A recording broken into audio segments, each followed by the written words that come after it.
ಇಲ್ಲಿ ಸ್ವಲ್ಪ ನಿಲ್ಸಿ ಅಣ್ಣ.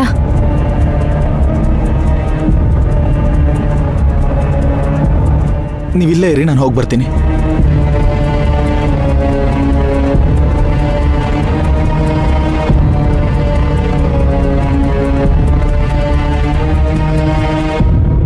ಸರ್, ಇಲ್ಲಿ ರೂಮ್ ಖಾಲಿ ಇಲ್ವಂತೆ, ನಾವು ಬೇರೆ ಕಡೆ ಹೋಗೋಣ. ಬನ್ನಿ ಸರ್. ಅಣ್ಣ ಅವ್ರು ಮತ್ತೆ ಹೊರಡ್ತಿದ್ದಾರೆ. ಸರಿ ಸರಿ ಬನ್ನಿ.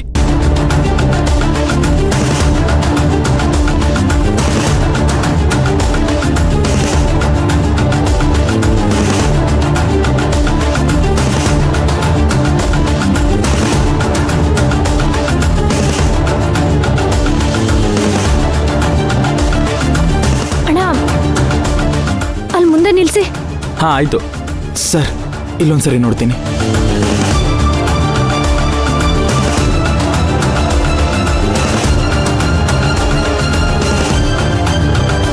ಸರ್, ರೂಮ್ಸ್ ಖಾಲಿ ಇದೆಯಾ? ಇದೆ. ನೋಡ್ಬಹುದಾ? ಎಷ್ಟು ಜನ ಇದ್ದೀರಾ? ಒಬ್ರೆ. ಮೇಡಮ್ ಲೇಟ್ ಆಗುತ್ತಾ? ಇಲ್ಲ ಅಣ್ಣ, ತುಂಬ ಥ್ಯಾಂಕ್ಸು. ಕಳಿಸಿದ್ದೀನಿ. ಆಯ್ತು. ಸರ್, ರೂಮ್ ಇದೆಯಂತೆ, ಬನ್ನಿ ಹೋಗೋಣ. ಬನ್ನಿ.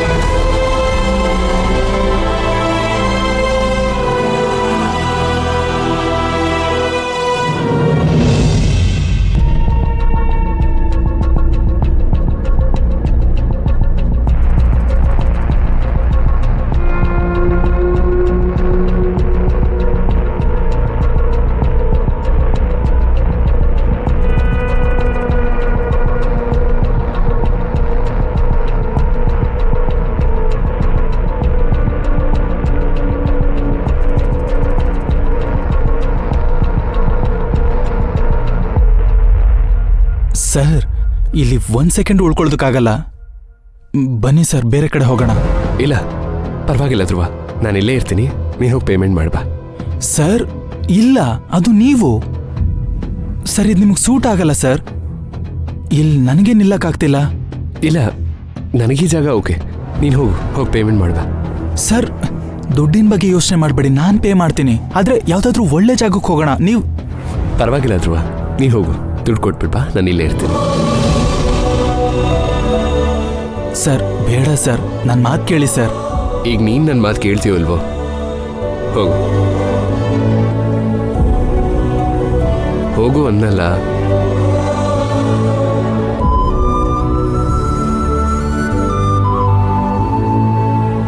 ಸರಿ ಸರ್.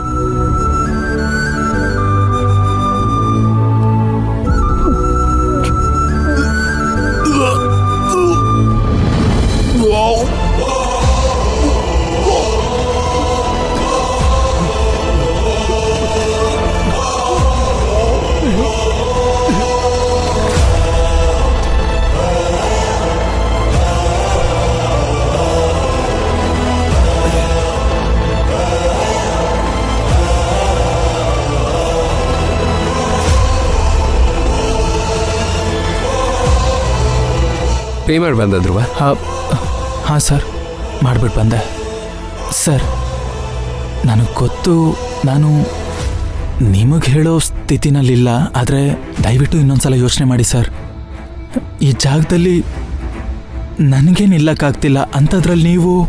ಇಲ್ಲ ಧ್ರುವ, ಇಷ್ಟು ವರ್ಷ ನಾನು ಶ್ರೀಮಂತ ಅನ್ನೋ ಭ್ರಮೆ ಲೋಕದಲ್ಲಿದ್ದೆ. ಅದೇ ನನ್ನ ಪ್ರಪಂಚ. ಸುಖ ಅಂದರೆ ಬರೀ ದುಡ್ಡು ಅಂದ್ಕೊಂಡಿದ್ದೆ. ATMಗೆ ದುಡ್ಡು ಬರದೆ ಹೋದರೆ ಇಮಿಡಿಯೇಟಾಗಿ ಫೋನಿಗೆ ಟ್ರಾನ್ಸ್ಫರ್ ಮಾಡಿಸ್ಕೊತಿದ್ದೆ ಕ್ಯಾಶ್ನ. ಆದರೆ ಅದರಿಂದ ಹೊರಗಡೆನೂ ಒಂದು ಪ್ರಪಂಚ ಇದೆ, ಅದರಲ್ಲೂ ಕಷ್ಟ ಸುಖಗಳಿರುತ್ತೆ ಅಂತ ಗೊತ್ತೇ ಇರಲಿಲ್ಲ. ನೀನು ಬಂದಾದ್ಮೇಲೆ ನಂಗೆ ಗೊತ್ತಾಗಿದ್ದು. ಪ್ಲೀಸ್ ಧ್ರುವ, ನನ್ನ ಈ ಪ್ರಪಂಚದಿಂದ ಹೊರಗಡೆ ಕರ್ಕೊಂಡು ಹೋಗ್ಬೇಡ. ನಾನು ಇಲ್ಲೇ ಇರ್ತೀನಿ. ನಾನು ಸ್ಟ್ರಾಂಗ್ ಆಗಬೇಕು, ನಾನು ಕಷ್ಟಗಳನ್ನು ನೋಡಬೇಕು. ಪ್ಲೀಸ್ ನಾನು ಇಲ್ಲೇ ಇರಕ್ಕೆ ಬಿಡು. ಸರಿ ಸರ್. ಸರ್, ಊಟಕ್ಕೆ ಏನು ತಗೋತೀರಾ? ಬೇಡ, ನನಗೆ ಹಶ್ವಲ್ಲ ಧ್ರುವ, ನನಗೇನು ಬೇಡ. ಸರ್, ಯಾಕೆ ಸರ್ ಪ್ರತಿ ವಿಷಯದಲ್ಲೂ ಹಠ ಮಾಡ್ತಾ ಇದ್ದೀರಾ? ಹಠ ಅಲ್ಲ ಧ್ರುವ, ಪಾಠ. ನಾನೊಂದ್ಸಲ ಫ್ಲೈಟಲ್ಲಿ ಹೋಗುವಾಗ ಒಬ್ಬರು ಸ್ವಾಮೀಜಿನ ನೋಡಿ ಗೇಲಿ ಮಾಡಿದ್ದೆ. ಆವಾಗ ಅವರು ನನಗೊಂದು ಮಾತು ಹೇಳಿದ್ರು, ನೀವೆಲ್ಲರೂ ಶ್ರೀಮಂತರು, ಹೊಟ್ಟೆ ತುಂಬಿರೋರು, ನಿಮ್ಮನ್ನು ಯಾವತ್ತು ಹಸುವು ಕಾಡುತ್ತೋ ಅವತ್ತೀವ್ ಪಾಠ ಕಲಿತೀರಂತ. ಆ ದಿನ ಈಗ ಬರುತ್ತೆ ಅಂತ ನಾನು ಅನ್ಕೊಂಡಿರ್ಲಿಲ್ಲ ಧ್ರುವ.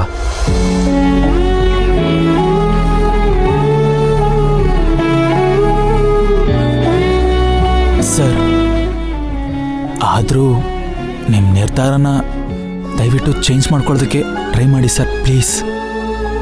ಪ್ಲೀಸ್ ಧ್ರುವ, ನೀನು ಹೊರಡು. ಆ್ಯಂಡ್ ತುಂಬ ಥ್ಯಾಂಕ್ಸ್. ಸರ್, ನಿಮ್ಮನ್ನ ಇಲ್ಲೇ ಈ ಪರಿಸ್ಥಿತಿಯಲ್ಲಿ ಬಿಟ್ಟು ನಾನು ಹೋಗೋದಾ? ಬೇಡ ಸರ್, ನಾನು ಇಲ್ಲೇ ಇರ್ತೀನಿ. ಇಲ್ಲ ಧ್ರುವ, ಇದು ಸಿಂಗಲ್ ಕಾಟು, ನಾನು ಇಲ್ಲೇ ಇರ್ತೀನಿ. ನೀನು ಹೊರಡು, ನಾನು ಇರ್ತೀನಿ. ಸರ್, ಈ ಸಮಯದಲ್ಲಿ ತಮಾಷೆ ಮಾಡಬೇಡಿ ಸರ್. ನಾನು ಕೆಳಗೆ ಮಲಗ್ತೀನಿ, ನನಗೇನು ಪ್ರಾಬ್ಲಮ್ ಇಲ್ಲ. ನಾನು ನಿಮ್ಮ ಜೊತೆನೇ ಇರ್ತೀನಿ ಸರ್. ನಾನು ತಮಾಷೆ ಮಾಡ್ತಿಲ್ಲ, ಸೀರಿಯಸ್ ಆಗಿ ಹೇಳ್ತಾ ಇದ್ದೀನಿ. ನೀನು ಹೊರಡು ಸರ್. ಹೊರಡು ಧ್ರುವ. ಸರ್, ಹೊರಡು.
ಏನಾಯ್ತು ಧ್ರುವ ಅವ್ರೆ? ಇಲ್ಲೇ ಉಳ್ಕೊಂಡ್ರಾ? ಹೌದು ಮೈನವ್ರೆ, ಆದ್ರೆ ಆ ರೂಮಲ್ಲಿ 1 ನಿಮಿಷ ನಿಲ್ಲೋದಕ್ಕಾಗ್ತಿಲ್ಲ. ಕೆಟ್ಟು ವಾಸನೆ. ಎಷ್ಟೇ ಹೇಳಿದ್ರು ಪುಷ್ಪಕ್ ಸರ್ ನನ್ನ ಮಾತೇ ಕೇಳಲಿಲ್ಲ. ಇಲ್ಲೇ ಇರ್ತೀನಿ ಅಂತ ಹಠ ಮಾಡಿ ಉಳ್ಕೊಂಡ್ರು. ಏನ್ ಮಾಡೋದು ಅಂತಾನೆ ಗೊತ್ತಾಗ್ತಿಲ್ಲ ಮೈನವ್ರೆ.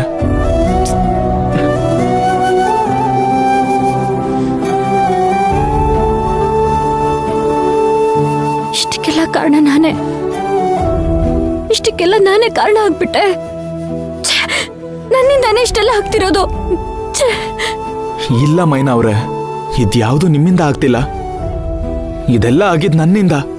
ನೀವ್ ಹೇಳಿದ್ರಿ, ಧ್ರುವ ಅವರೇ ಹೇಳ್ಬಿಡಿ, ಇರೋ ಸತ್ಯನ ಹೇಳ್ಬಿಡಿ ಅಂತ. ಆದ್ರೆ ನಾನೇ ಪುಷ್ಪಕ್ ಸರ್ ನನ್ನ ಮೇಲಿಟ್ಟಿರೋ ನಂಬಿಕೆನ ಎಲ್ಲಿ ಕಳ್ಕೊಂಡ್ಬಿಡ್ತೀನೋ ಅಂತ, ಅವ್ರೆಲ್ಲಿ ನನ್ನ ದ್ರೋಹಿ ಅಂತ ಕರೀತಾರೋ ಅನ್ನೋ ಭಯದಲ್ಲಿ ಅವ್ರಿಗೆ ಹೇಳ್ದೆ ಸುಮ್ಮನಾಗ್ಬಿಟ್ಟೆ. ಇಷ್ಟರಲ್ಲಿ ನಾನು ಎಲ್ಲ ಹೇಳ್ಬಿಟ್ಟಿದ್ದಿದ್ರೆ ಈ ಪರಿಸ್ಥಿತಿನೇ ಬರ್ತಿರ್ಲಿಲ್ಲ ಮೈನವ್ರೆ. ಇಷ್ಟಕ್ಕೆಲ್ಲ ನಾನೇ ಕಾರಣ ಆಗ್ಬಿಟ್ಟೆ. ನಾನೇ ಕಾರಣ. ಆಗಿದ್ದಾಗೋಯ್ತು ನೋಡಿ, ಇನ್ನೂ ಕಾಲ ಮಿಂಚಿಲ್ಲ. ಬನ್ನಿ ಈಗಲೇ ಹೋಗಿ ಅವ್ರ ಹತ್ರ ಹೇಳ್ಬಿಡೋಣ. ಬನ್ನಿ ಧ್ರುವರೇ. ಬೇಡ ಮೈನವ್ರೆ, ನನ್ ಮಾತ್ ಕೇಳಿ.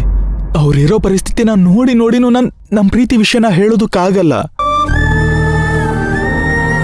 ಅವ್ರೀಗ್ಲೇ ತುಂಬಾ ನೊಂದ್ಕೊಂಡಿದ್ದಾರೆ. ಇದ್ರ ಮಧ್ಯದಲ್ಲಿ ನಮ್ ವಿಷಯನ ಹೇಳಿದ್ರೆ ಅವ್ರು ಹೇಗ್ ರಿಯಾಕ್ಟ್ ಮಾಡ್ತಾರೆ ಅಂತ ಹೇಳೋದಕ್ಕಾಗಲ್ಲ. ಏನ್ ಅನಾಹುತ ಆಗುತ್ತೋ ಗೊತ್ತಿಲ್ಲ.